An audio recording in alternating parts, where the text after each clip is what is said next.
What's going on, Javier Lavi? It's your boy Javier with the Javier Show. Make sure you say it twice. Got a great conversation coming up. A lot of y'all actually wanted me to reach out to Brittany King and wanted me to have a conversation. I thought we would have a great conversation, and she responded. So I have her, and we're gonna have a great discussion. So I look forward to it, and I hope that you all enjoy this conversation as well. Without further ado, let's get to the conversation with Brittany King from American Shade. One in a million to one villain. Too hot to be in the kitchen. I'll end up melting the ceiling. How are you doing, Brittany Talissa King? Hello, how are you? I'm good. I'm good. How are you doing today? Good. I was really jamming out to the intro music. I was like, okay, okay. Yeah, thank you. That's me. I do a little music here and there. Nothing too major. But with that being said, I've actually really been looking forward to having a conversation with you. Um, for those people who don't really know much about you, can you please give a brief history of who you are and what you do? Oh Lord. I suck at these, but because I go on or I don't say enough. But so I'm originally from Columbus, Indiana, a very small conservative town. In this town in 2016, I organized a Black Lives Matter of Columbus, and that lasted for 2 years. And if you're familiar with my podcast with Coleman Hughes or with Brett Weinstein, I go and deep dive into that. So I don't want to deep dive here, but there's more information on that background. I stepped away in 2018 when I was accepted into NYU's journalism program. And I was there for 2 years, graduated with my journalism degree, focused in reporting and criticism. And during that time is where kind of I took this shift with how I was looking at things, how I was thinking about things. Criticism really interrogates your mind, and it really gets to the bottom of why you believe what you believe. And during the time at NYU, I realized that while I have made logical sense of other ideas that hold up, there are certain parts of me that I felt that I haven't made logical sense of, and that maybe I Mm, was an echo in these chambers that I claim I wasn't. But then I realized I don't even know why I believe this thing. mhm, So for about a year or two, um, I completely challenged myself and made sure that whatever I speak, I know why I'm speaking it and that I fully believe it. And that journey actually, I guess, was publicly documented, like with the interviews with Coleman or with the interviews with Benjamin Boyce or Megan Murphy or Brett Weinstein. This is me in the process of getting down to business of who I am, but also conversating with other people on why they believe what they believe and trying to like take away certain gems that I can take away from them, and hopefully giving them gems as well. yeah. So yeah, that's and then right now I so like you said, American Shade, I have this podcast I launched almost a year ago. And I also freelance write. I do freelance journalism. I've written for Tablet Magazine, Daily Beast, The Republic, Fractal Magazine, like a different things. You've actually spoken with Jordan Peterson as well, if I'm not mistaken. I haven't spoken with Jordan Peterson. I have done some videos on Jordan Okay. Peterson, which went viral. I mean, if you want to call like him tweeting me on Twitter and we like have this like exchange on Twitter, I guess I have talked to him in a sense. I've talked to his daughter though. Yeah, okay. And not like actually we also like messaged through Twitter because she discovered some of my videos and posted it, and then her father posted some of mine. Mm. But I mean, I would love to have a conversation with him. But What's it like to go from Black Lives Matter member and basically just trying to get your voice heard to actually having a public platform where big names are wanting you on their platforms and to have conversations about Black Lives Matter and some of the issues in the Black community? Has that been a shock for you? uh it has been a shock, but it's kind of weird. It's like sometimes I go with the flow so much that sometimes I have to make sure I like stay present in what's happening because everything's happened so fast. Yeah. So, I mean, I don't know how to say this. Like, I don't look at like talking with Coleman Hughes or Brett Weinstein. And I mention them because they're like probably the most well-known people I've talked to. I don't look at that as a moment for me to like broaden my name Yeah. or clout, so to speak. I look at that as an opportunity where I can have a conversation with these people who I've really been doing this work for a long time and I can learn from, Mm. but also where our exchange can be seen by a lot of people. Yeah. But I'm not necessarily wanting those people to like now jump on the bandwagon with Brittany King. Yeah. But just, yeah, go ahead. It's kind of hard to really measure success. Different people define it differently. I've never talked to Coleman Hughes or Weinstein, um, but I've had bigger names on my show, and yet you have bigger subscribers than I do. I haven't even reached 1,000. You have what 24 point something K. It's really hard to define success and what you actually mean by it. But let me give you a little background on why I was actually interested in speaking with you. The moment I discovered your podcast with Coleman Hughes, and I heard your story about the history with Black Lives Matter and how you ended up leaving the Black Lives Matter movement based on a lot of things that were going on that you didn't agree with, and I remember thinking to myself, I'm a conservative, and not only am I a conservative, I'm an atheist as well, Mm-hmm. which is a very rare thing, especially amongst the Black community. Um, I'm married to a female who is a Black Lives Matter supporter, and she's um, very passionate about it. And she's like voted for Bernie Sanders and stuff of that sort. And we had all of these heated exchanges over time. And it was something about your story that I was like, that's what I've been trying to portray to my wife for so long. And I've never been able to do so. But it seems like you didn't completely betray or go against the Black Lives Matter narrative, but you simply started to awaken to certain truths and notice things that other people were missing Mm-hmm. and deciding to bring awareness to it. What has that experience been like for you personally? Because somebody like myself who's come out as conservative, come out as atheist, a lot of times the people that you associated with and spent your whole life around and built these bonds with, a lot of times people don't accept that. People don't want to see what you see. Mm-hmm. Has that been an overall negative experience for you or a positive experience for you?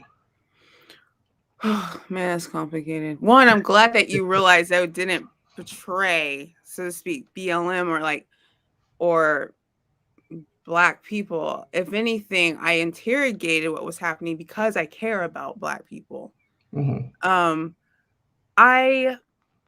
speaking out about it was something I didn't really fear because I knew my I knew that the things that I was questioning, I had a lot of backup to it. Yeah. Like, and when I would express it to my friends that are very pro BLM or very pro mainstream Black, if you want to say, yeah, those debates were heated, but they understood my point because I could logically make sense of why I was saying the things. I wasn't saying I feel on this. It was like, this literally makes no sense on Yeah. why we support this or why we don't support that, why we say this, why we are not saying this. Like, and it got them questioning things. And it got them, reconsidering Mm-hmm. certain points of BLM. But that's why I wanted to make it very clear on some of these podcasts that um, the different phases of BLM, like right now, what's happening is what I really don't associate with, but there was an authentic stage of BLM. Yeah. Like, just over time, it's been eroded with whatever's going on. But I would say it's been, I'll say it like this. I've gotten positive feedback, and you can say positive feedback can be subjective in this context, because there's been people like, yeah, she's speaking out against BLM. I knew BLM was trash. Yeah. And I'm like, that's not what I wanted the outcome to be. So one might say, oh, that's positive because they might support what I'm saying, but they misunderstood what I was saying. Yeah, definitely. Um, I've listened yeah.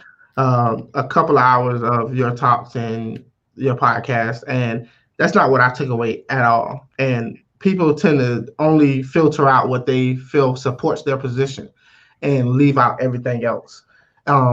And a lot of times, maybe I relate to you more often because I do consider myself a conservative, yet a lot of times I'll be accused of not caring about black issues or not caring about minority groups or voting against my own interests. Now, no matter how many times I tell people, I don't associate with any party. I don't believe in political parties. I'm not a conservative. I'm not a Republican. I'm not a Democrat. I vote for Democrats, independents, Republicans, depending on what the issues are. Mm-hmm. And people want to associate with you with a party. And I watched one of your videos where you spelled out as well that you're not one of those people who are like Democrat or Republican. People identify with different political ideologies, but it doesn't necessarily align you one way or the other. It's nuanced. And, you know, coming from your background, because I think you're more than just your Black Lives Matter experience. From what I understand, you actually are a Jamaican descent. Am I correct? No. Oh. Fully Black American. Okay, fully Black American. Mm-hmm. Got that wrong. Yeah, so I'm from Georgia. And the moment the whole Black Lives Matter thing popped off, I was like 15, 16 years old. I'm 29 now, just turned 29. And I was actually in juvenile detention center. I was incarcerated for 5 years. And the whole Trayvon Martin issue took place. Obama got elected. All of these things took place. And here I am, 15, 16 years old, thinking that I'm going to get released from juvenile because we got a black president now. Yeah, but I completely missed the wave of Black Lives Matter. I didn't even, race wasn't even an issue on my mind at that time. And it was always something I ignored. So when I got out into this world and people introduced it to me, I didn't have any political allegiance. I didn't have any ties to one group over the other group. And a lot of the times when people were telling me these stories about police shootings and why they were protesting, there were legitimate reasons and concerns that people were raising up. But on the other side, there were a lot of hit and misses. People would only count the hits and they would completely just go along with anything that people said was police brutality. And I started noticing something about Black Lives Matter that a lot of people around me didn't. I noticed that Black Lives Matter was simply saying police brutality shouldn't happen and Black lives matter and we shouldn't be being killed by those people who are supposed to serve and protect us. It instantly started becoming about what white liberals decided what they wanted the movement to be about. It became hijacked by nefarious people who wanted to shoehorn in all of these other political agendas. Is that something that you noticed during your time with Black Lives Matter, and what did that play a part in your transitioning away from the movement in a way? I will say, so the BLM that I organized in Columbus, like I said, was 2016, 2018. And 2018 is when I really started seeing a shift. I would say like the last 6 months was when I started realizing that certain principles that BLM had was very hypocritical and contradicted, like the strive towards liberation for Black people, whatever that is. And when I started, going to other BLMs and would be in discussion there, and it would be white people there, it would be all different types of people, and like they would preface by saying, like, white people, this isn't your time to speak. This isn't your time to center yourself. This isn't even your time to really join in on the dialogue. This is your time to listen. This is your time to sit here. And if you're offended, be offended, but it's not a time for your white tears. Like, and this was something that because of the 2016 and all of these murders that were happening, I had a rage in me. I had this rage. I had this fed up rage of just like, I'm sick of seeing Black people being killed. So when this rhetoric would happen alongside that, I didn't care. I would be frank. Like I was like, yeah, listen to us. This is time to listen to us. But as things started dwindling down, and as I started shifting my BLM a little bit more open, where I'm like, no, people need to start engaging, and then I start seeing how that started to transform my community when everyone engaged and everyone talked and everyone was like, you know what? Everyone's going to get offended in this because racism is ugly and race is ugly. And we all need to participate in the discussions. And I saw how it just completely shifted. Like I saw this shift with people I never thought would even care about these issues start caring because they could express themselves in an authentic way and not a way where they feel like they have to be like the perfect anti-racist and do this and abide by these rules. But they're like, I can express everything. I can even come in here and be like, yo, can I say, like, is this a prejudice that I have? Can I express this? And we talk it out and we'll hold you accountable and we'll challenge you, but we're not going to cancel you and we're not going to throw you out. So when I started going to other BLMs and I started, you know, whether I'm just there as a supporter or collaboration, whatever, and I heard that and I just would see people agreeing, like everyone's like, yeah, everyone is agreeing with this. But I'm like, we're missing out on so many different point of views and thoughts. Like racism, like the history of slavery, yes, it happened to Black Americans, but their ancestors were a part of it too in a different way. Like they see racism and systemic racism and oppression at a different angle than we can. And if we don't engage with white people, they see the blind spots we'll never, ever see because we're not in the same position as them.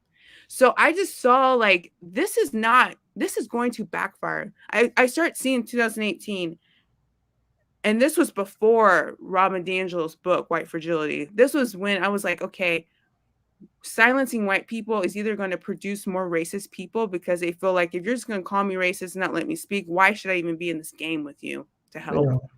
And then it's just going to create robots and these people that are just going to abide by what they think they should be, but not organically in their heart change.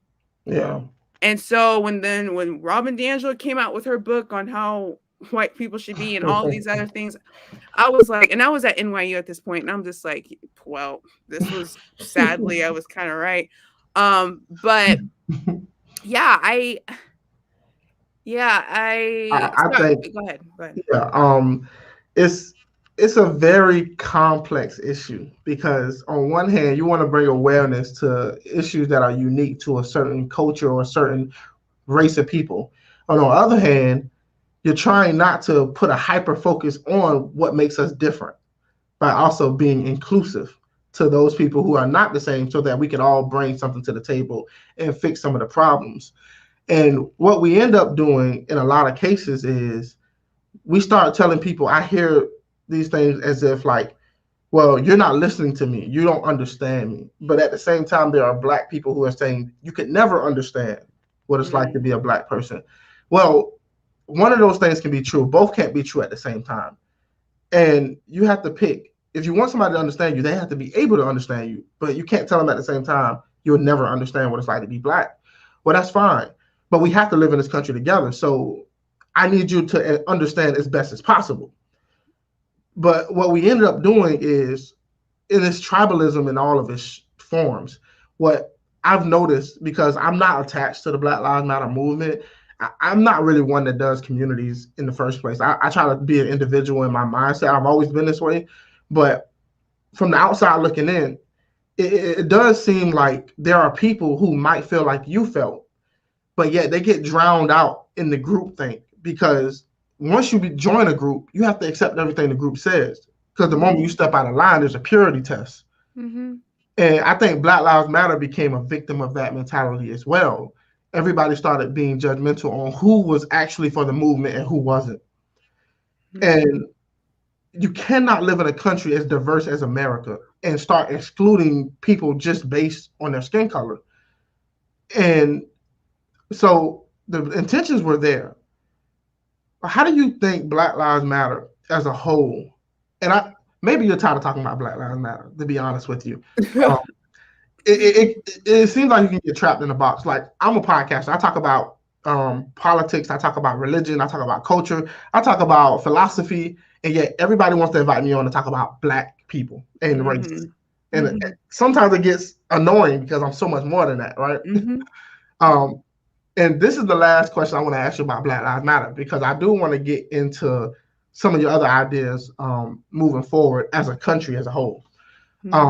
But when it comes to Black Lives Matter in specific, what advice would you give to young people today who are growing up in an environment where Black Lives Matter is prevalent and people are, you know, feeling those same emotions that you felt early on? What would you tell a young person who's involved with Black Lives Matter today? Would you encourage them, discourage them? Would you give them any advice that would be useful? What would you say to that person? Well, I would say this. I know Black Lives Matter is generalized as like one thing and like, I guess like a monolith, like it's all the same. But there's so many, and I've said this before, there's a lot of Black Lives Matter chapters that I know of that don't want notoriety. They don't want clout. They're not on social media. They're really in their communities on a local level making changes and making fundamental changes. And then there's other BLMs that we saw in Portland or like DC, which are actually majority non-Black people who are doing disruptive things that actually further stigmatizes the Black community, BLM, and puts Black lives in danger.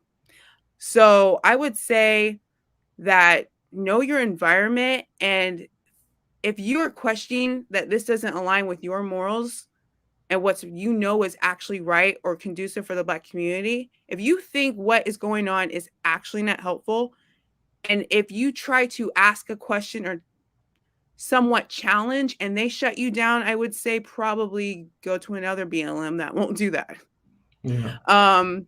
If you are in a BLM that is mostly focused on doing things in public and being on the news, but you don't see any changes, you don't see any different, like, so to speak, like doorknobs on a door. Like, if you don't see any type of change in your community, there's a huge BLM doing all this stuff, then they're probably not, I mean, I hate to say it, but they're probably not in it for really making fundamental generational changes. Maybe they just want to look like they're making that, or look like they're anti-racist, or they just want to be the generic versions, I say this, of like Malcolm X and Dr. King.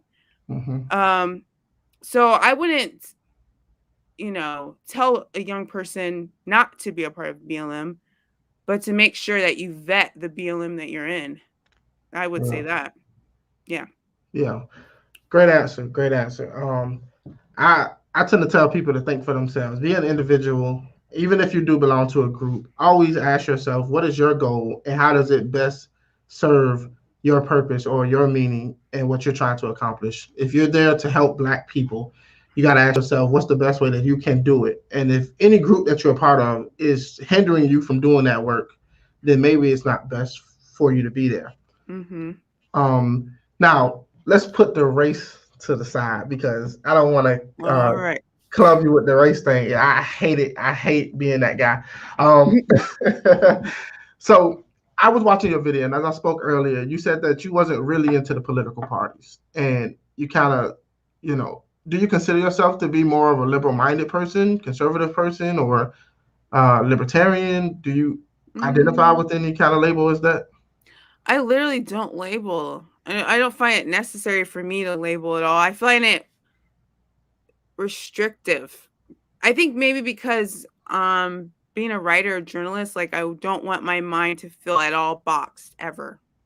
I feel like now I can really flow because I'm not like, oh, this sounds a little conservative, I can't say it, or no, this sounds liberal. I don't care how it sounds. Like, if it's authentically coming from me and I sit with it and it makes sense and I feel like I need to say it, then I'm going to say it. And if someone's like, oh, she sounds like a radical Malcolm X. Well, I guess that's what you feel like. I don't know, but that's not, maybe that's not how I was trying to present it. But I would think I get asked this, and it's fine. I'll answer. because I've actually said this, I think, in a video, because people have asked, well, you just kind of have to say whether you're this or that. I am a mixture of both in ways. I think maybe if I had to portion myself out, like on a scale 100% ratio, whatever, I would be like, I don't know, 60%, 65% liberal, and like the rest conservative, if you want to say. If those are the only two options, because I'm very liberal with, like, I'm Christian, so you know this. Yeah. But you know, a lot of my friends aren't Christian. A lot of my friends are agnostic or atheist or non-believing or whatever, Catholic, whatever. And I'm straight. So, and a lot of my friends aren't straight. I have a lot of my friends, I would say more than half of my friends aren't straight. And I'm very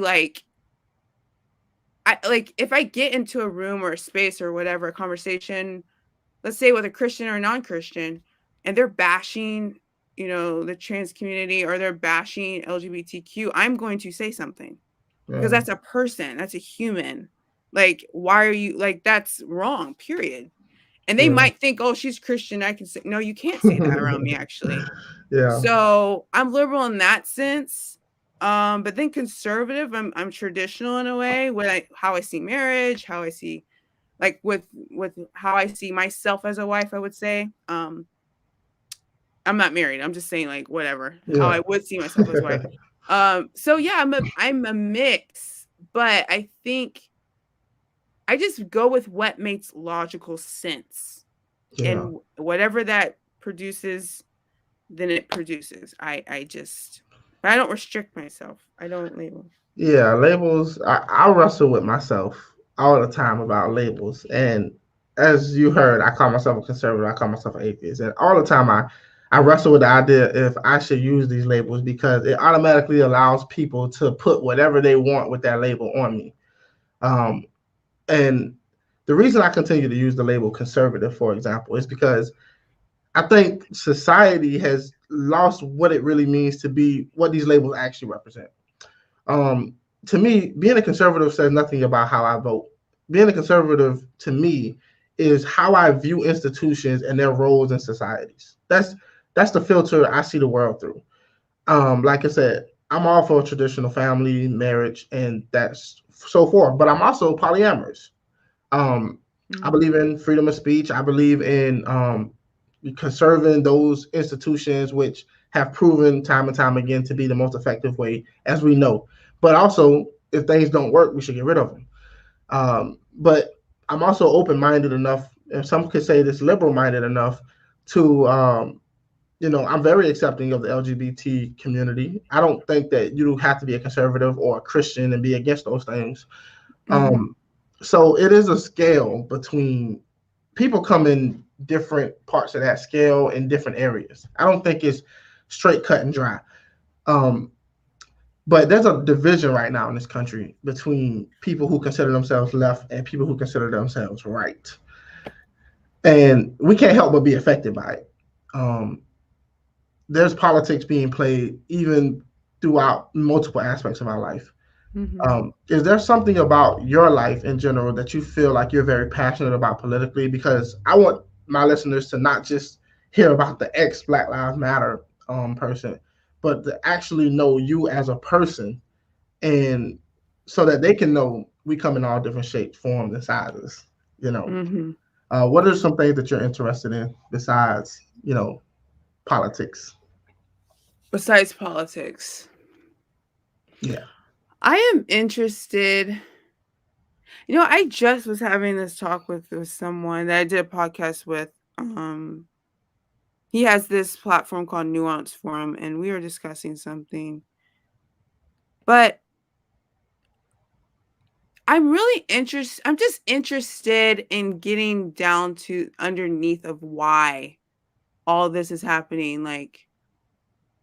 So I'll just say this, because I'm lost in my thoughts right now, because there's so many things. Yeah. But I don't want to be like, yeah, I'm interested in like pop culture, like whatever. Like, yeah, because I write about that too, and I write about race issues in different ways. Yeah, I can understand. It's really it's a hard question to answer sometimes when you put on the spot about it because, you know. Well, now, okay, so American Shade was starting off as something that was really like, in essence, political, I guess you could say, and like a platform that was race-based, I guess you can say, because I talk about race issues and maybe from a different angle, but I still talk about that. But then it started evolving into something different, and now I have a new slogan on there that says a bipartisan hangout for people to think. I'm really interested in just that aspect, critical thinking, and just why people think the way they think. And like there's something so deep ingrained in all of us that is something shared that I don't think we've even really touched at yet. Because, okay, I was watching this interview. I don't know if this is relevant, but I feel it's relevant.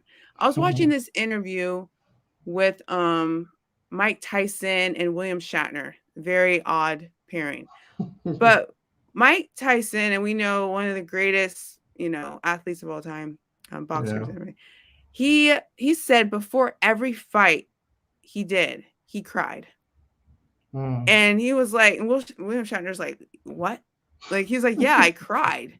He's like, because I knew I was about to transform into something I'm really not. In order to do the job, I had to turn into this revengeful, wrathful, rageful, almost in a sense, evil person. Like, create that person as my enemy to beat them up. Like, take the human out of them to beat them up. And he's like, but for me, I'm really not. I'm emotional. I feel like I am a kind person. I feel like I am a friendly person. If I did see someone in need, I would see all the human in them and help them. But in those moments, I had to strip that from me and become a monster in a sense. And he would be exhausted after the fight. For some reason, that sat with me with how that might, on that micro level with him, speaking to a macro issue with how we are as Americans. Yeah. Like we all kind of transform ourselves, especially when we're in politics and we're going against a Democrat or a Republican or going against, someone that doesn't believe in you. You almost got to become like what Mike Tyson is and strip the human out of them to go at them like we do. Yeah. Like we're not even going at Jimmy or Susan. We're going at a Democrat, a Republican. And I'm like, that is fascinating. So right now I'm thinking about writing a piece on that. That's something I'm really interested in. But I'm always interested in the fact that, and I really saw this with the debate I did on purpose. I had this debate on CRT, critical race theory, with 4 anti-CRTers and then pro CRTers. I think I saw some of that. Yeah, and I did that one because I of course I was like, I have my thoughts, but I really want to create a platform for everyone to kind of engage and like have these sites come together and have people I've talked to on both sides I feel could be mentally mature in this. Of course, challenge, yeah, but would be mentally mature to have these discussions. And I think it went really well. But I did it because I wanted people to see that, one, an example of these debates can really happen, but 2, I wanted them to see you both want the same thing. You just are want it from a different. Yeah. Like if you stripped everything away, what you want, pro CRTers want us to really know our history, really know the past, really know what's going on with racial disparities and race. And if we really get to that, we can really then unify or have a respect level where everyone can, coexist in a different way, in a better way. And then anti-CRTers say, well, we know what happened. We know this, we know that. We don't need to focus on that. We want to focus on, I guess, how to unify, how. So both of you want to unify, both of you want this. You just have a different point of view. Yeah. So at the end of the debate, they all were like, I asked each of them like pro, anti, or pro, give your sentiment about how you felt, the anti side. And they all were like, at this point, we don't even know who's pro and anti. That was the point. Like I wanted them to see themselves in the other person. That's what I wanted them to see. and humanize. I wanted it became less about four different. It was more like, okay, there's 8 people with just different point of views, and they humanize their own selves in the discussion with each other. And now they all talk. Now they all follow each other. Now they all support each other's work. And so that is what I want to do. I want people to see. I'm interested in the fact that it's like we don't want to see the human in people when we want to really go at someone. It's almost like we can't see your humanity. We can't see it because then we can't really, I got a rule. Go ahead. I got a rule. I never try to attribute nefarious means to my opponent. I never start off with the premise that they have some diabolical plan that they are trying to impose on the rest of us. It just makes no sense logically. Most people are not that way. Most people believe they are doing the right thing or the good thing, and they have good intentions. And they might just come to different conclusions, and that's where we have to hash it out. The personal attacks makes no sense. I want to bring it back to something you said about Mike Tyson, because I think I have something similar going on. When I was arrested for an armed robbery charge at the age of 15, and I was serving 10 to 20 years.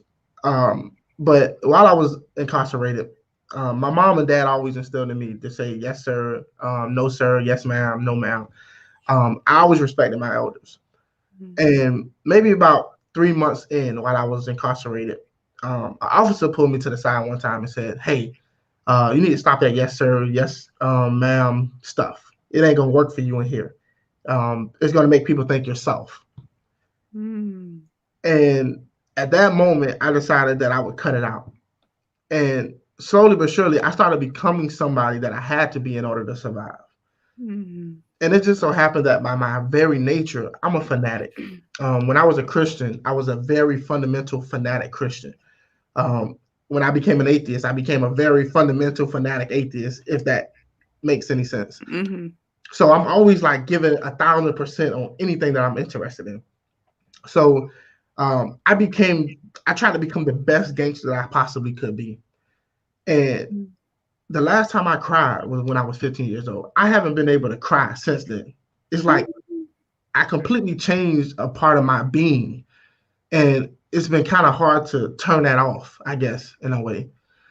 What do you think is going on there? Is that something similar to what Mike Tyson had to do? He had to become something in order to push away that nature that he really was?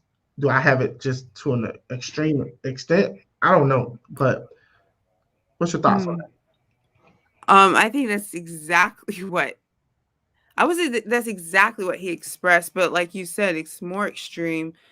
Because how old are you? You're 29. Yeah, so almost half of your life you haven't cried. Or half of your life you've been in that mode. I don't know what allowed, I guess you can say, Mike to turn it on and off.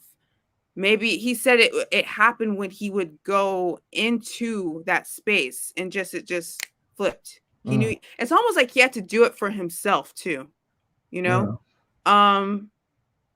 But I honestly don't know, but it sounds very similar. Yeah, I think I rationalized it because I became hyper rational. I believe that my emotions was the thing that caused me to make stupid decisions when I was younger. And I started investing more and more time in being cold-hearted and being rational and logical, which led me to a path of knowledge and seeking all of these things and pushing emotions to the back burner, I guess. But it's been kind of difficult in my life because most people are emotional in a sense. They make decisions based on emotions. And it's hard for me to go to a family function or something of that sort and to not be breaking everything down to a logical conclusion or looking at it from a rational perspective, which is not good for making friends, I could say. But yeah, so it just, when you brought up the Mike Tyson thing, it very intrigued me how many people are out there are doing that same exact thing. And how do we address those type of people to let them know it's okay not to have your guard up? It's okay to be vulnerable, to put yourself at risk in order to learn something about those people you disagree with.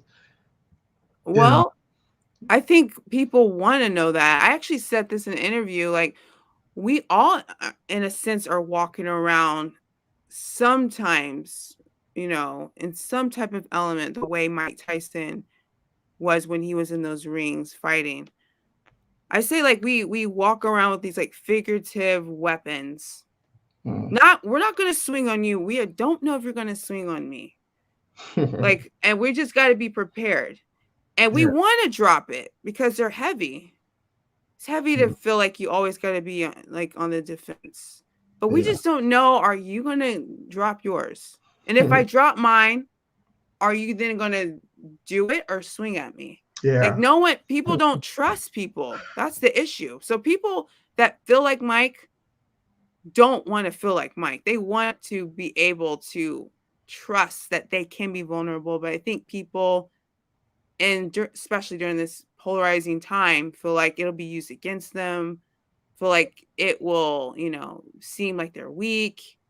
Yeah. And also with Mike, I mean, that's how he became so quote unquote successful, was being that monster, if you want to say, in quotes.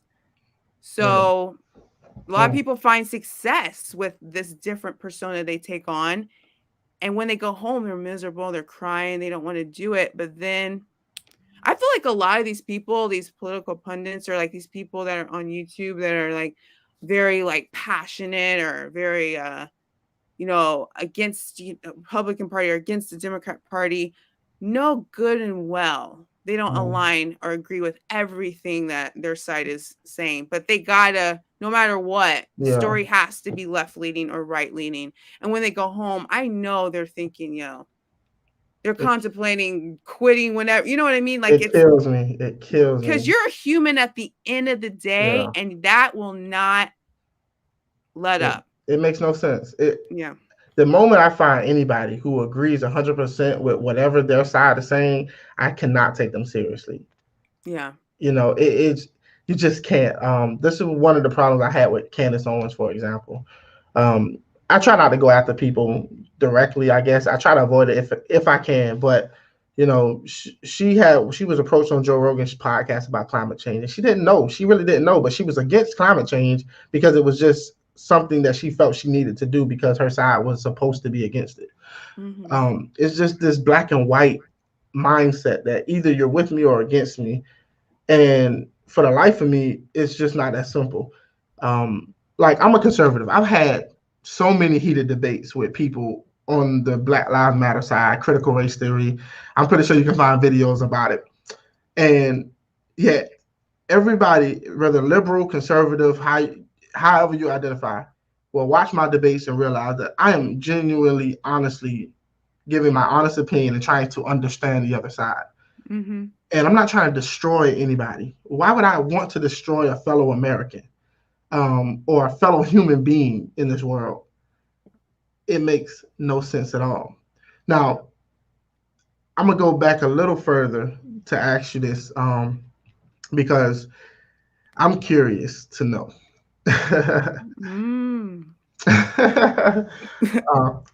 But when it comes to your situation and where you are in your space right now compared to where you used to be, what is the biggest lesson you feel like you've drawn over the years that you think most people can benefit from? I'm bringing the deep ones out. Yep, this is because it gave that long. That means like, let the church say no. The number. There's so many things, but the one thing that popped in my mind is just people are so complex, and I think that is what has helped me with my platform and helped me with the ability to talk with people that one would say has opposing views against me, or not against me, of me. Because there's more to the story.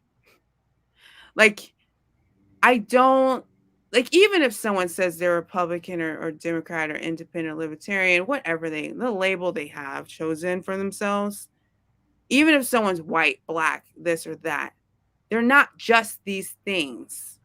Yeah. Like they're so complicated. We are complicated humans, and I say that because I am. And one thing that really allowed me to see it when I had an aha moment, when I was going on this journey of really like interrogating myself, and I realized how I was being a hypocrite in a sense, because I'm like, you know, and I've been transparent about this, so I don't really care to say it, but I was an alcoholic for 7 years. Mm. And or no, 5 years. I've been sober for 7 years, but for 5 years I was an alcoholic. Congratulations. Thank you. And during that time, to other people that didn't know me, that just knew me that I was an alcoholic, that's all they knew. There's no other story. I'm just an alcoholic. I'm just a this or that. They'll paint the narrative for me, but it was so complicated on why I was one. There's Mm. so many layers to why I was. And so people didn't understand, like, why is my mom being like so giving me so much grace? Or because she knows why I am one.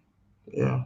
And so that is why I'm intrigued by people and why they think the way they think, because it's like, yeah, your idea is interesting, but there's a reason why you believe this idea. Like your life has led you to believe this. I want to know more about you.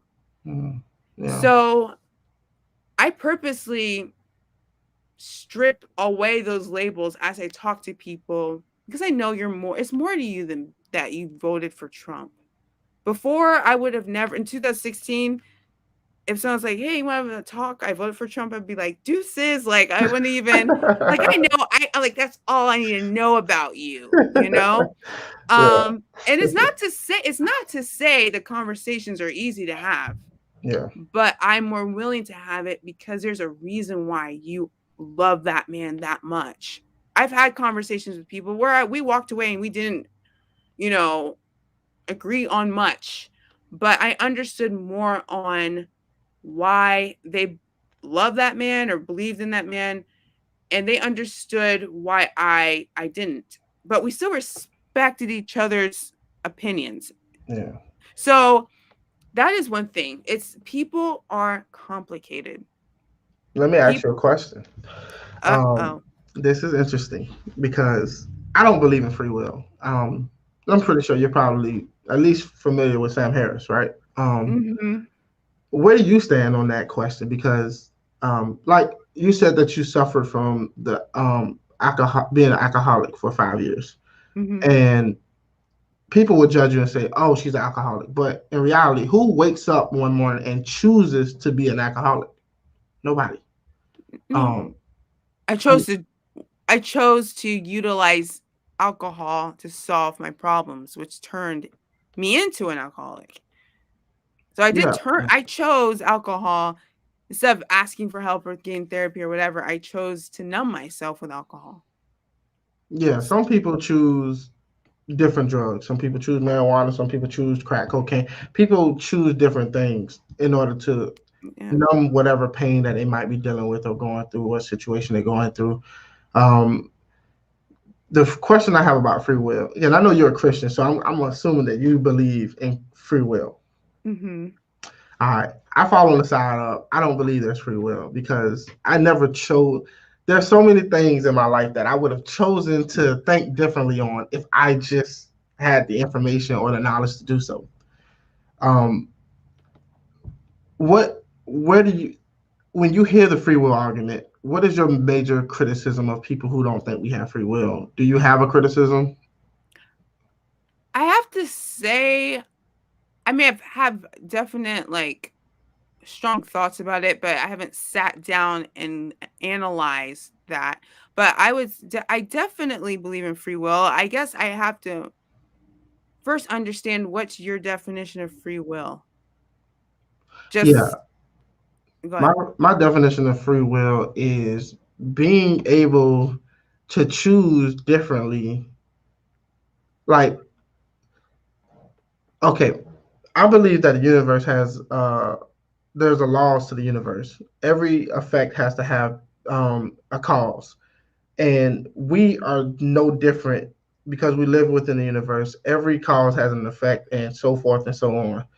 And our brains operate the same way. So it's like dominoes falling. They continue to keep falling because that's the trajectory in which the universe works.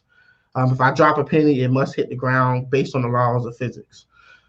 Free will would be saying that I have the ability to stop the dominoes from falling and take a different path. Mm-hmm. And I just I find it very hard that everything in the universe operates by cause and effect, yet we somehow can break that cycle or break that law in the universe and decide for ourselves not to be a victim of it. If that makes any sense. That makes perfect sense. But I'd say you made my case for me. Stop the dominoes and choosing a different path. I did that with alcoholism. My destiny was to die as an alcoholic. Trust me, I was really sick. And I would have probably died at 30. I kind of made peace with it when I was like 22. I was like, I'm probably gonna die before 30. And I had a choice. I was even, it was so desperate because I was like, there's no way that I can be this dependent on alcohol and it be like wrong.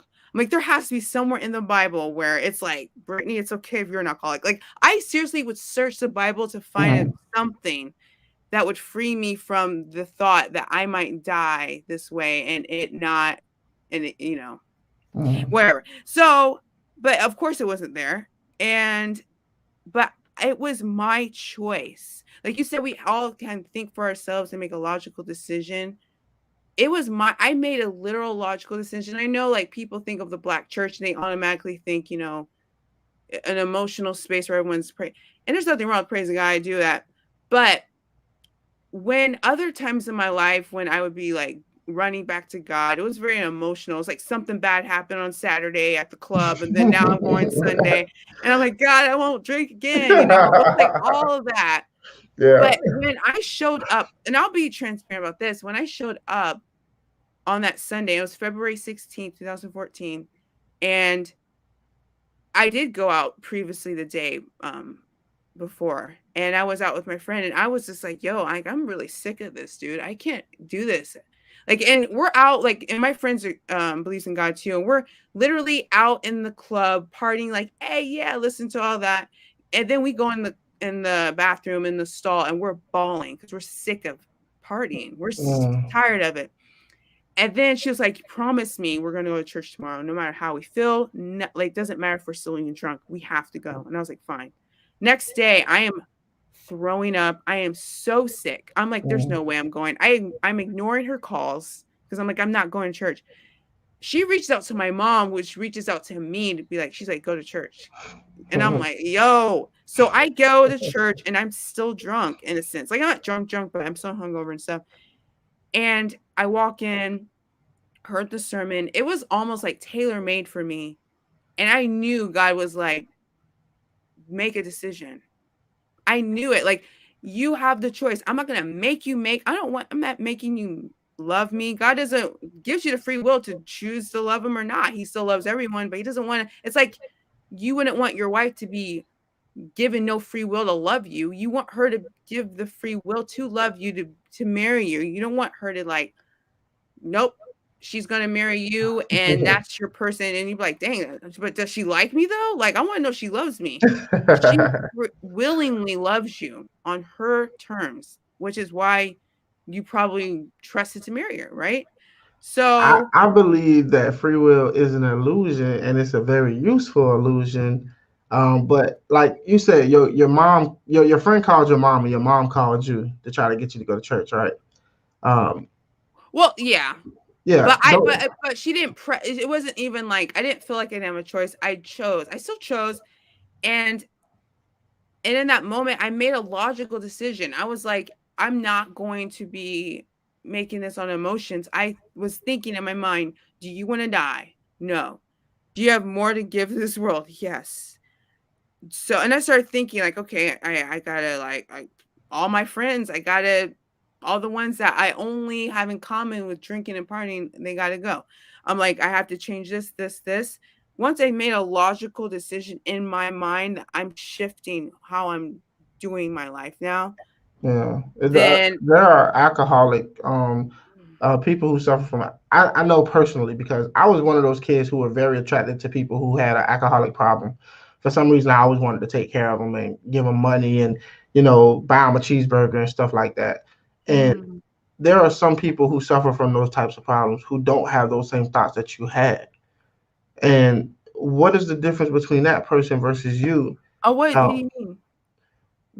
well, I know personally two people who suffered from alcohol abuse who died because of it. One when I was very young, maybe around 7 or 8 years old, and one when I was incarcerated at the time, but it was a guy that I knew when I was like 13, 14. He ended up passing away due to his alcoholic abuse.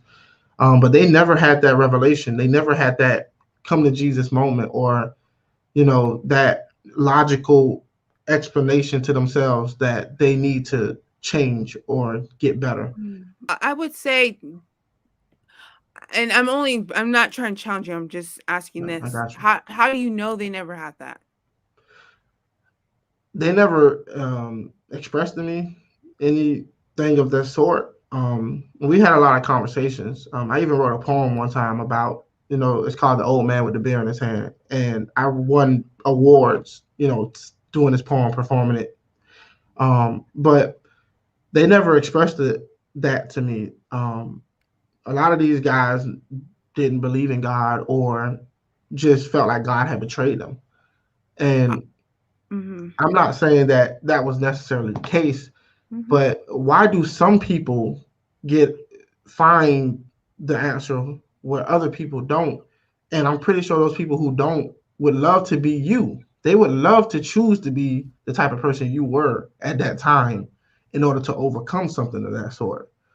And I would have to believe if free will exists, I would have to believe that these people freely chose to not be the type of person you were.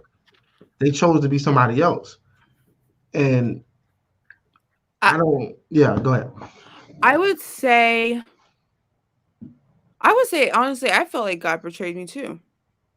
I felt that way. I'm like, there's no way I can be an alcoholic and this be so called a sin because I'm dependent on this. How is this fair? I honestly felt that. Yeah, Um, I, I, I don't know many, and I don't know the ones that you're talking about. So I'm not going to say this is them, but for me, I don't know many alcoholics or addicts who don't wake up every day knowing they have a choice.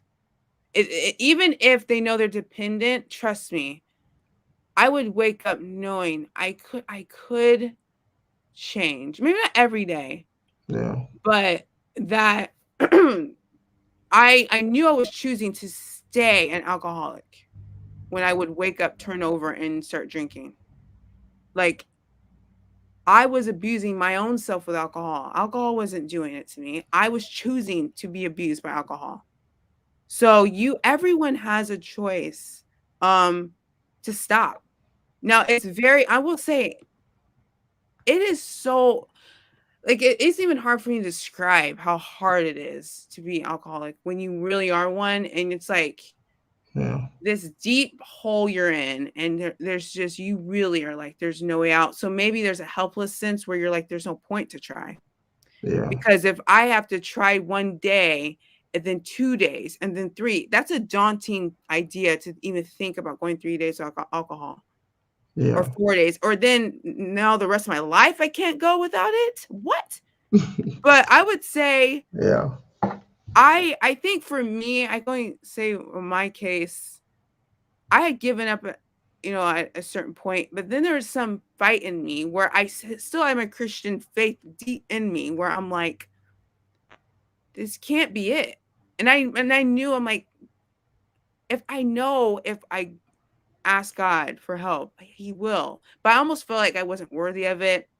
I felt like he's given me a lot of chances in other ways where I have, there's been certain cases where I've almost died because of alcoholism and then mm, or alcohol poisoning. I even flipped my car. I should have died because I passed out because of alcohol. Mm. And I was like, oh my God, I love you. And I was only sober for like a week. And then I went back and it even got worse. So at that point, when it got worse, after all that happened, I'm like, I don't deserve a chance. Like I Mm. made peace with dying with it. But then deep inside, I'm like, no. So I think with me, even though I was looking at the Bible to find ways to like see, okay, what does it say about drunkenness? I still was searching for an answer. And in the Bible, it says, search and ye shall find. So I Yeah, I get you. I just think like free will it exists because, but I understand other people that say that it doesn't, because they're like, well, if God knows everything, isn't it kind of predestined that everyone is what they are and what they're going to be and everything? And like, and then people make that case like, so if God knew everything before it was going to happen, like, then why did like my daughter, get killed in that car crash? Couldn't God have stopped that? Like, why, or whatever, right? Yeah. But the thing is like, all because God knows what's going to happen before it happens doesn't mean we didn't choose it.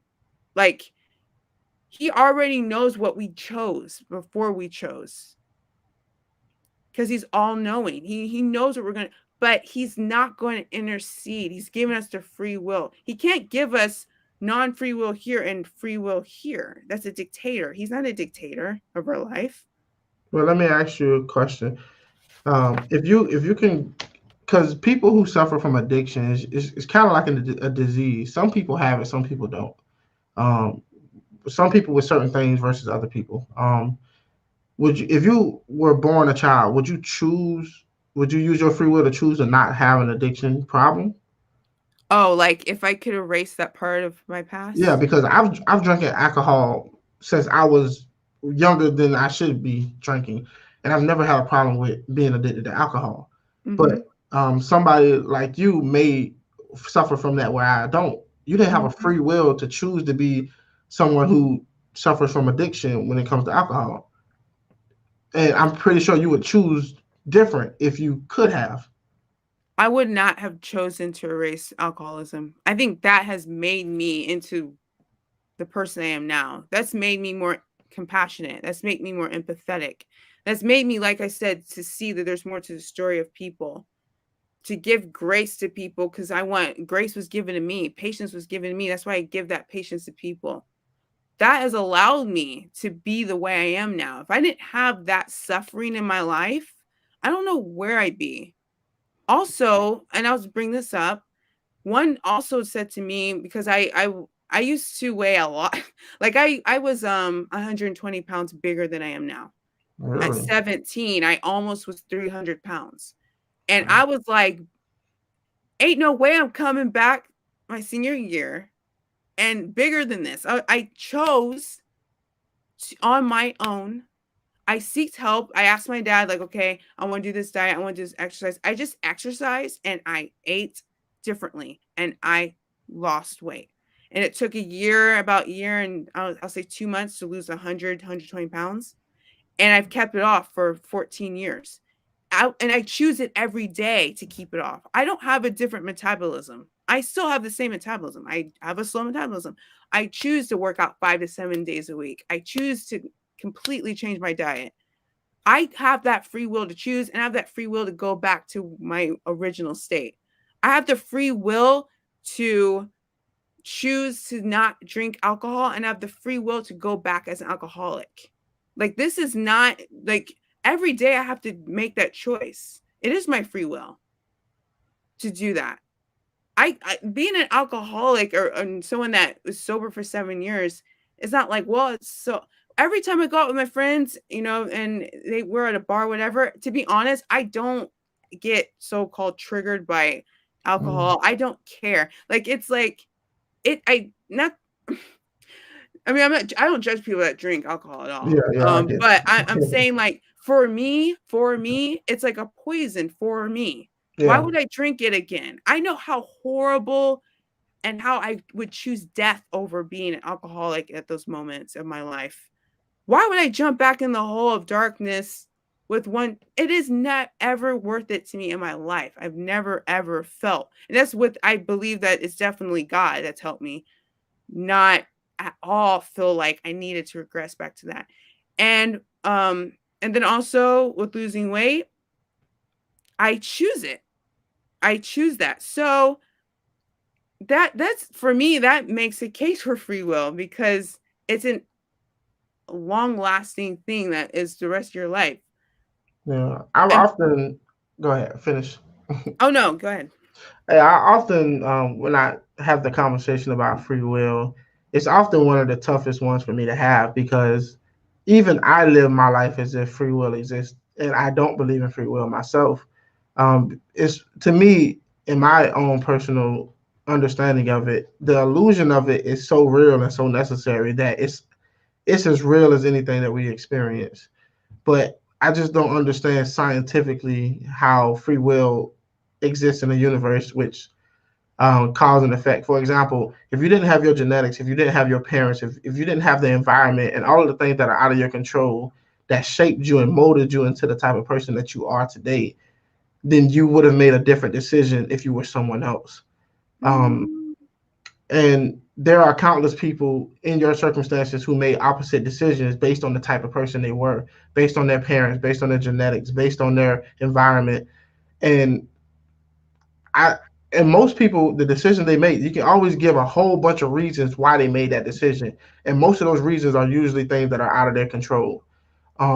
If you grew up in an atheistic household and you didn't have religion or that you didn't know about God, you probably would have made a different decision given your same genetics and same, you know, issues.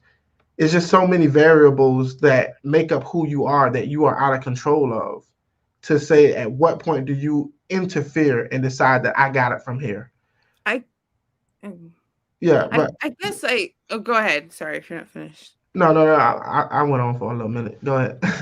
I guess I don't see how that negates free will. I don't see how the fact that, like, my parents staying together and being Christians, therefore producing me, and then I grew up in a Christian household. Like, that's circumstance. I mean, Yeah. but I can choose.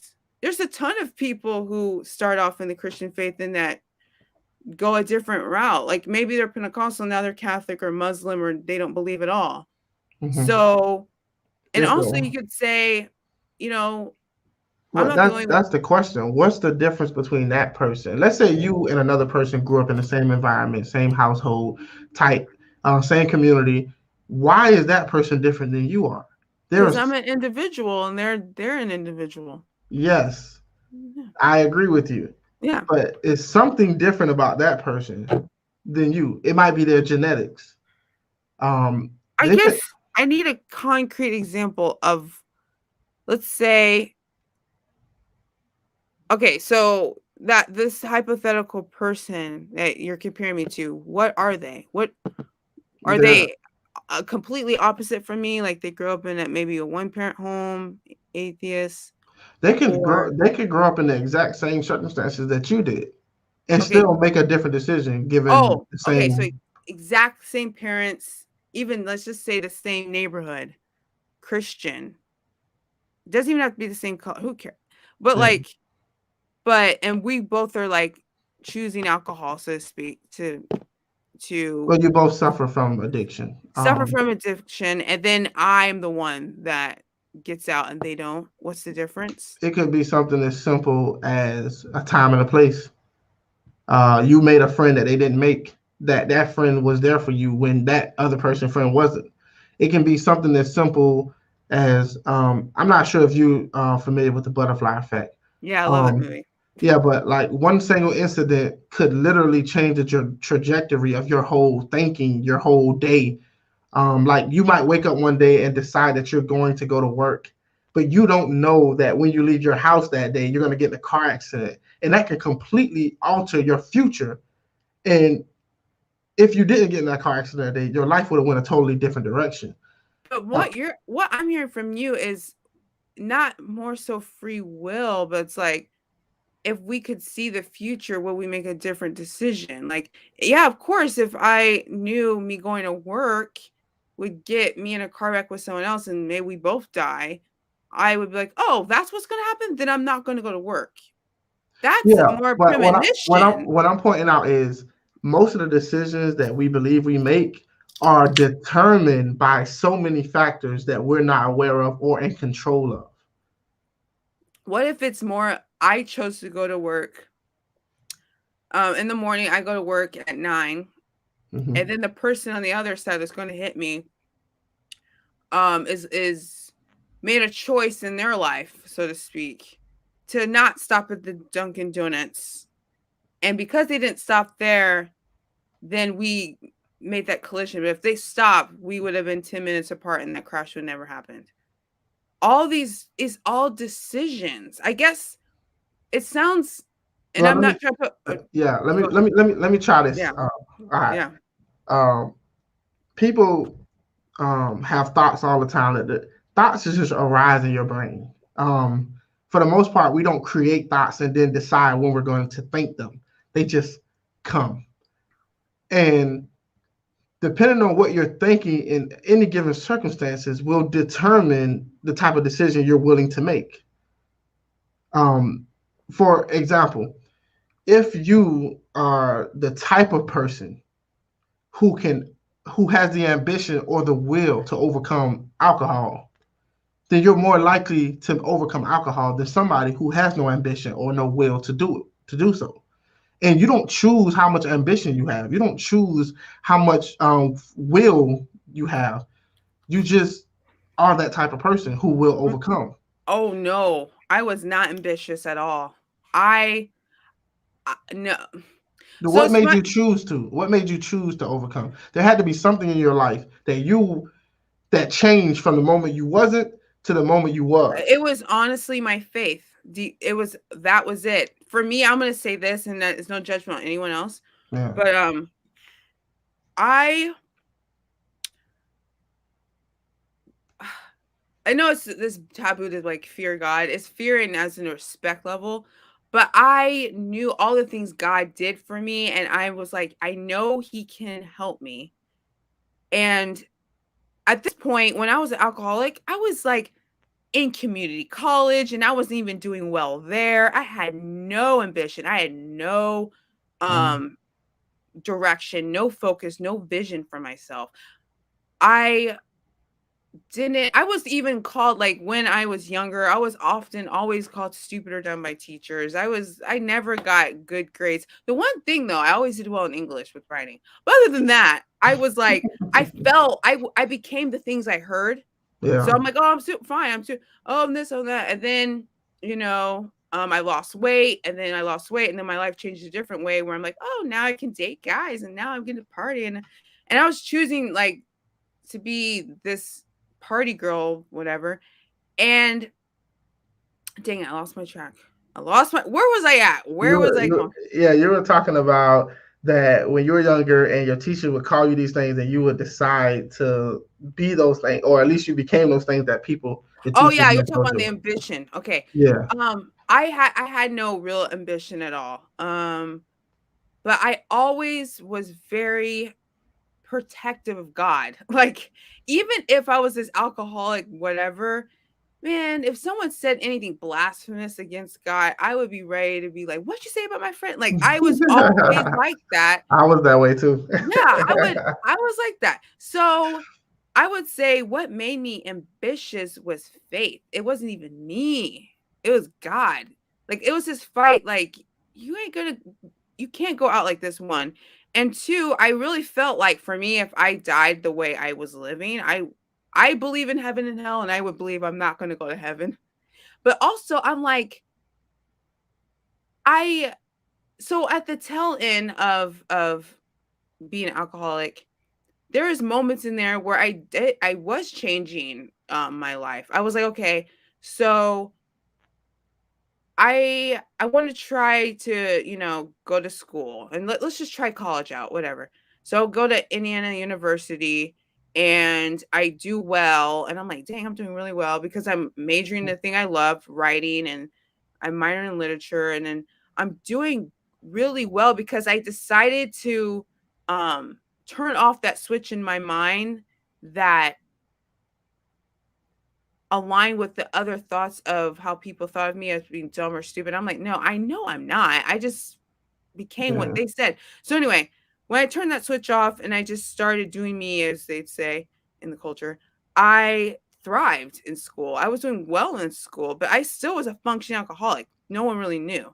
I was Yeah. still an alcoholic. I mean, I was literally had mixed drinks with alcohol and rum or Jack Daniels in like my drink that people thought it was just, a pop, and I'm like, it's a mixed drink, and I'm drinking it because it helps me stay level. If I don't Yeah. have it, you'll see something's wrong and I'm over here shaky and withdrawals. Um but what really helped me was when I realized all of this is happening for me, and I was winning awards, I was winning all these things, and it would actually make me feel bad because I'm like, dang, I'm winning all this stuff, and I feel like I didn't deserve it because how I was living. And I knew God was in my face, like, this is who you are. You're a writer. You're this, you're that. I knew God was in my face, like, in a good way, taunting me and making me see, like, what you think you are is not who I've called you to be. And I'm gonna make you see this. I'm gonna make you win this. I'm gonna make this person do this. And sometimes I wouldn't even want it. And I'm like, okay. So then I'm like, yo, if I'm this way without really utilizing God in my life, in a sense, what would I be like if I was sober and I had God and I was really aligned with Him? That is what propelled me to choose to not stay an alcoholic, and has sustained me. Because when I was in church and I was like, yo, I said this little prayer. I said, God, I surrender, but you have to take away the withdrawals. That is all I said. And every day since then, or every day that year, I will wake up, read the Bible, pray, and, do all the things I needed to do. And I didn't have that urge to drink. I didn't have a withdrawal, nothing.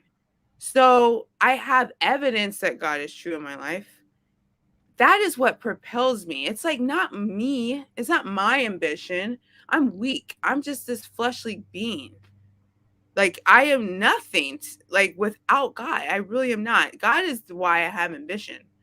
God is why is when I go through suffering, I know that it sucks, but it only endures for a little time, and I always go out stronger. I always go out even better than I am now. You remember earlier when you talked about how complex people are. Yeah.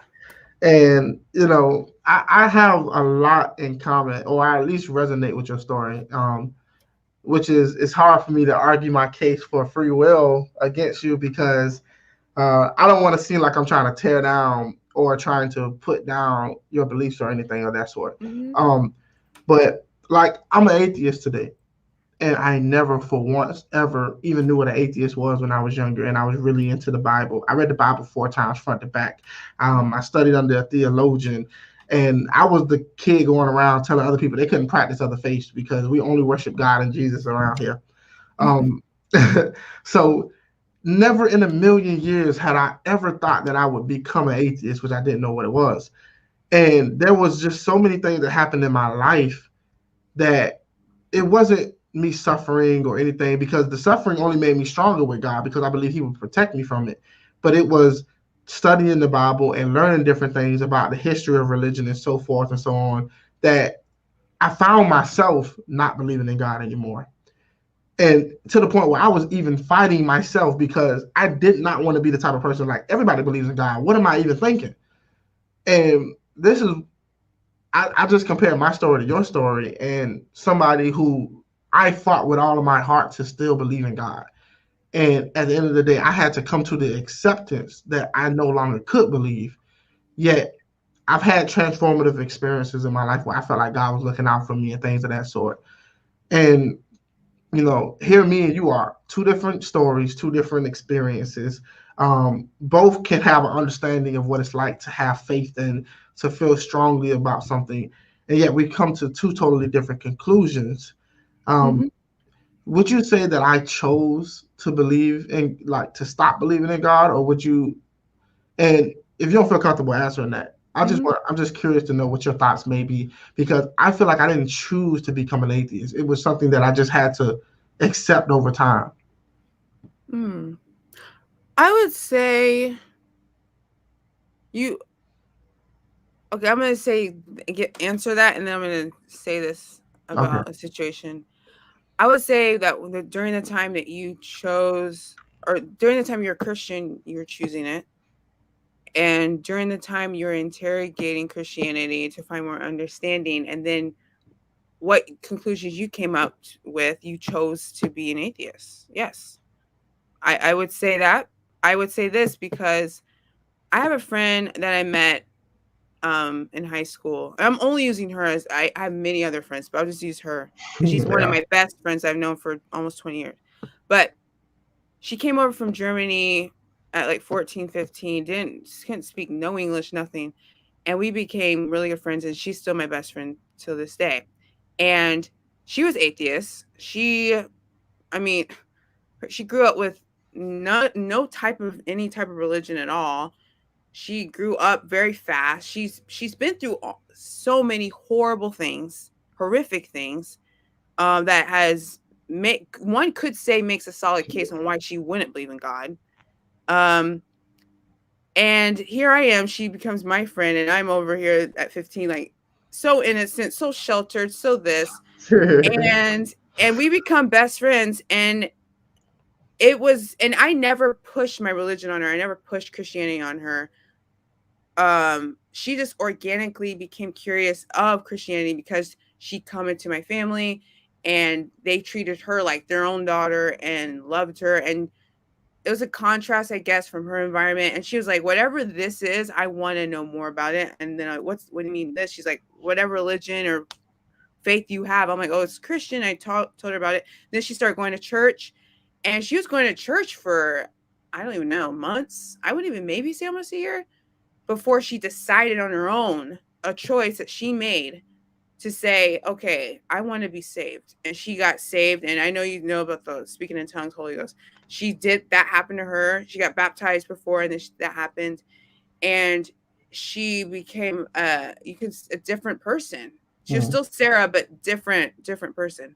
Yeah. Um, and loved God and everything. It was all organically on her accord to believe. Now here's a different transition. I hate that I said her name, but I'm sure no one will know. I hope But not. yeah, so now she doesn't live where I live. She lives states away, Mhm. and she was engaged to this man.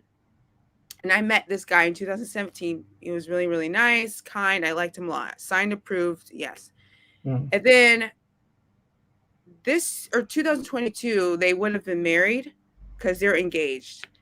And I recently visited her because she was going through a horrible time because he died in a car wreck. Oh wow. So she's been married before, and that was a horrible marriage. And then she didn't even think she'd find anyone, and she has 2 kids. She didn't even think, she's like, I have 2 kids, I have this. She found this guy, and this guy was amazing. And then he dies in a car wreck. Now she doesn't believe in God anymore. She doesn't. She's chosen not to believe in God.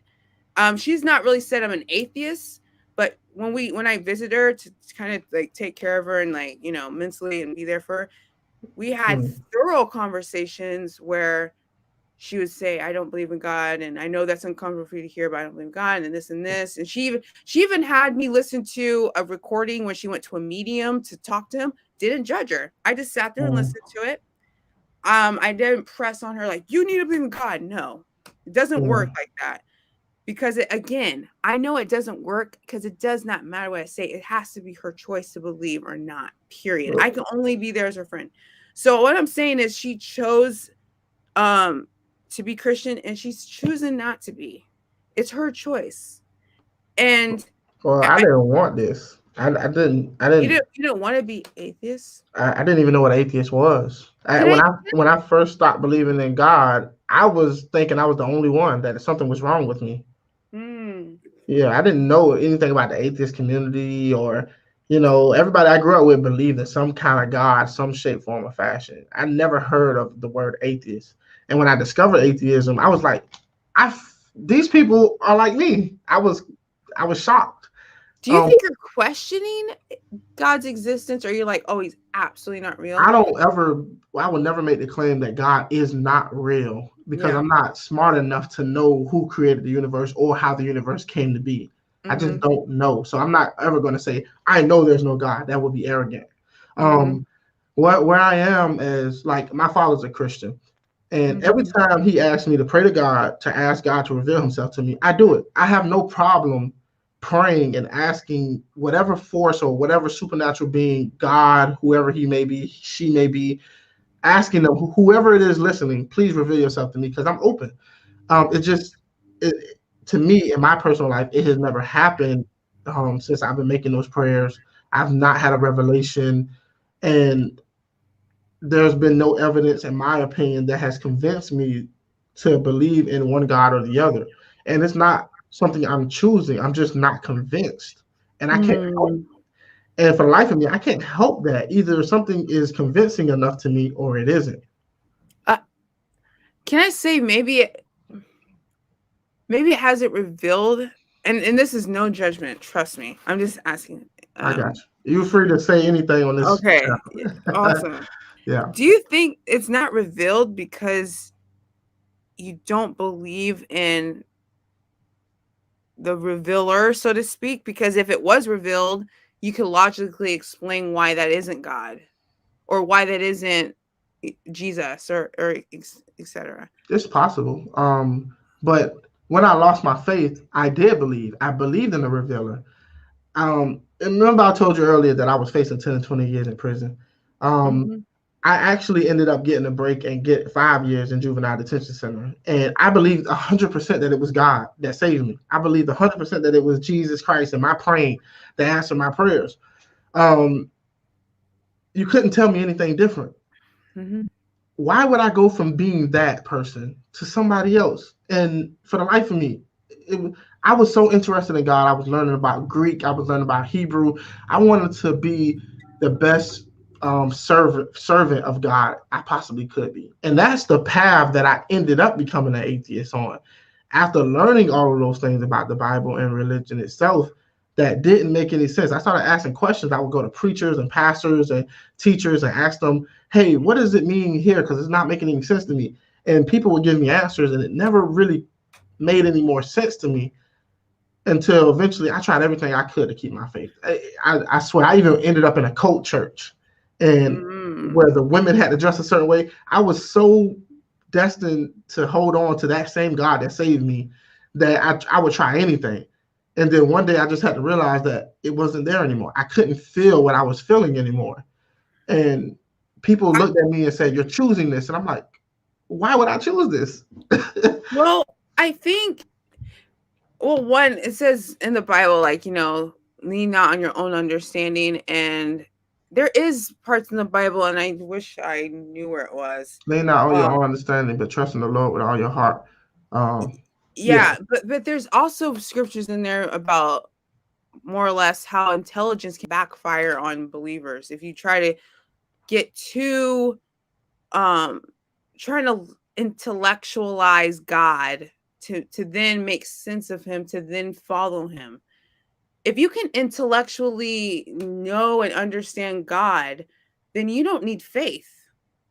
Then faith means is irrelevant. If you can intellectually be like, oh, this is exactly when God made this, God did this for this reason, God, everything you can make sense of. I think the Bible is ambiguous on it's objective in a lot, in more ways than subjective, but there's ways where it's ambiguous. Some parables are ambiguous and you see it your own way, whatever. But no one can intellectualize God. No one knows God. No one can ever pinpoint God and makes full, complete sense of him, because he knows everything He's the only one that knows everything. And if you can intellectually understand God, that means you then know everything. No one will ever know anything. That's why you have faith. I agree with you. And that's why some things don't make sense to me. Trust me, there's things where I'm like, this doesn't make sense. But sometimes things don't have to make sense. Sometimes it's like, that's the point where you got to just trust me that I know better than you. I agree with you. I don't think I ever took the approach that I needed to understand fully the mind of God. And I question believers who claim to know what God wants on his behalf. I've never been that type of person. I think the path that I went down was not necessarily knowledge. It was more of, what does God want from me and how do I best serve him? And that's what I was trying to understand. I wasn't trying to understand God or trying to understand how the universe works. I was trying to understand, what is it God wants me to do? And I was praying about it. I was learning about what the Bible said that God wanted from me and how to best practice those things. And as I was on that journey, more information was passing my eyes. As I was reading the Bible looking for those things, I was noticing other things that I just couldn't ignore. What were those things? It was, you don't have to name all of them. Just, I'm curious. Yeah. It was like God going through the Egypt and killing all the firstborn sons. It was like, well, he's God. He doesn't have to kill firstborn sons. He can just. He didn't kill them. That's free will. He told them that put blood on your door and the death. I am so paraphrasing this because I am not a theologian. I can explain it to you though. He basically said, if you put lamb blood over your door, I will pass over. That's where we get the Passover from. Exactly. But the children didn't get to choose that. The parents had to choose. Exactly. The parents had the choice to do that. And if everyone did it, no one would die. The ones that didn't choose it, the firstborns did die. I mean, I understand what you're saying, though. I get it. Like, why take out innocent kids, basically? Because it was all on these parents to make the decision, and their choice killed their kid, whether they believed it was going to really happen or not. I get that. And God could have did it so many different other ways. He's God. Oh, yeah. And you could trust. You can go through all the things and be like, man, God, you could have had it where, with Eve, like, you could have had it where Adam wasn't sleeping and could have been there to like grab Eve's arm when she's like being talked to by the serpent. Like, all of these things had a different could have had a different outcome, but what happened? They chose that. Eve chose to eat the forbidden fruit. She made that decision. She could have, all these circumstances, you could say everything. What could have been, but it happened. And you could say the same with like, well, God, you could have said this, but God's God. He said it. Yeah, but the problem is people say God is all loving, and yet they say God is also all knowing. If God really loves everyone, he loves Adam and Eve. He knows, if he's all knowing, he knows if he puts that tree there, they're going to eat from it. And from eating from that tree, there's going to be way more suffering than ever before. He knows this, but he loves us. And if he loves us, he should want to avoid that outcome. Yeah. But yet he chooses to do it regardless. Mm-hmm. I think that's where our point of views on free will is different, because if you say there's no free will, then you're saying, well, God, you knew that was going to happen. You knew they were going to choose that, or more so that it wasn't even their choice. Like, they're just going to do that thing. And now we're all screwed in a sense. You could say that. But for me, I see it as God. See, it's even hard for me to explain it because it's like get in the mind frame of God. But it's like God, everything that this. Let's look at it this way. And again, I don't have kids, but this has definitely happened to me when I was younger, and my parents explained to me it when it would happen. So my mom would say, I'm cooking something on the stove. Don't go near the stove. It's on. You'll get burned. And maybe I'd never had touched it before, and I just knew. But one day, I'm like, and she might be right behind me and see, oh, you're gonna touch it. She's giving me the choice to see, like, okay, you're gonna do it, and now you're gonna do it, and now you got to see why I told you don't do it. Yeah, and you learned your lesson, and You then you learned your won't do it lesson. again. But Adam and Exactly. Eve doesn't get a do-over. They don't get to make the choice to not do it again, and therefore things will go back to normal. They don't heal their hand from turning to Yeah. fire. Like if I leave a loaded gun on the table in a house full of kids, and I tell the kids, "Don't Well, touch it's this different. gun." Well, it's different. If your kid is walking towards the gun, you know, like, okay, there's two outcomes. One, they won't pull the trigger, or two, if they do, they'll die. So of course you Yes, stop. That's why you put safes on your yes. guns. Where was God's safety on the His because the safety was tree his commandment in telling them not exactly. to do it. If I tell kids not to touch a loaded gun and then I leave the house with the loaded gun on the table, that's what God pretty much did. He put a loaded gun in the middle of the garden. He told kids not to touch it, and he went on by his way. Who's more responsible here? Is it the adult who should not But leave they a weren't loaded gun? but those were grown adults, not kids. But they And didn't if have the you knowledge of good and evil. They didn't that's know the difference. for me, I guess I see it this way. Um We'll wrap it up soon because I know I got to be oh conscious of your yeah, time as well. I will say this. Like, I just see it as, if God's all knowing, God's this. If God says something, that's it. Period. And if you do the thing, you can't then blame him. He didn't say, well, there's, something in the garden, maybe, I don't know. I mean, you can try it if you want. And then if they bite it and then it does all this, yeah, that is a little messed up. I would be like, dang, he said, do not do this. Period. Do not. And they no, they both did. She seduced him, but she chose, he chose. They made the decisions, and they had to suffer the outcome. Why is it on God on what they chose to do? The Why is same it reason, God's fault? the same reason it's the parents' fault for leaving a loaded gun on the table. We don't blame the kids. We don't blame the people who are not smart enough to make the right decision. We blame the person who is mature enough, understands enough to not put a loaded gun in the midst of somebody, especially when you know they're going to use it the wrong way. Yeah, but also the element that's missing out is the serpent. It wasn't like this fruit, and then But God knew about the serpent. Yeah. Well, I mean, that was there, but that again, faith, obedience. If you are obedient and really listen to God, then you shouldn't have taken the fruit. If you really believe in God, then you should have listened to what he said and not have disobeyed him, because this is what happens when you disobey. Now you eat this fruit, and guess what? What's happened?